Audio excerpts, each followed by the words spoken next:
അസ്ലമ്മേൻ്റെ life ഞാൻ പറഞ്ഞില്ലേ. പിന്നെ മൂപ്പര് ആദ്യം കല്യാണം കഴിച്ച വൈഫിൽ കുട്ടികളില്ല.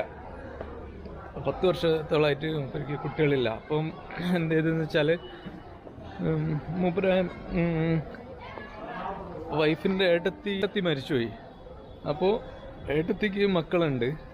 അപ്പോൾ അസ്ലം ഭായിയുടെ വൈഫിൻ്റെ ഫാദർ എന്ത് ചെയ്തതെന്ന് വെച്ചാൽ അസ്ലം ഭായിയുടെ വൈഫിനെ അവരെ മരിച്ചുപോയ ഏട്ടത്തിൻ്റെ ഭർത്താവിന് കല്യാണം കഴിച്ചു കൊടുത്തത്. അസ്ലം ഭായിക്ക് അവരെ അനിയത്തീനെ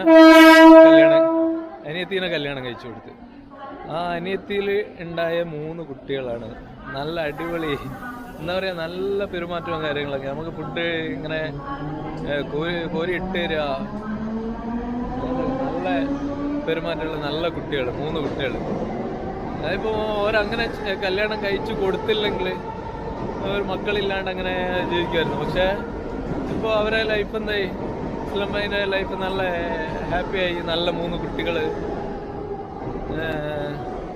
ഒരു എനിക്ക് വളരെ ഡിഫറെൻ്റ് ആയിട്ട് തോന്നിയ ഒരു കാര്യം.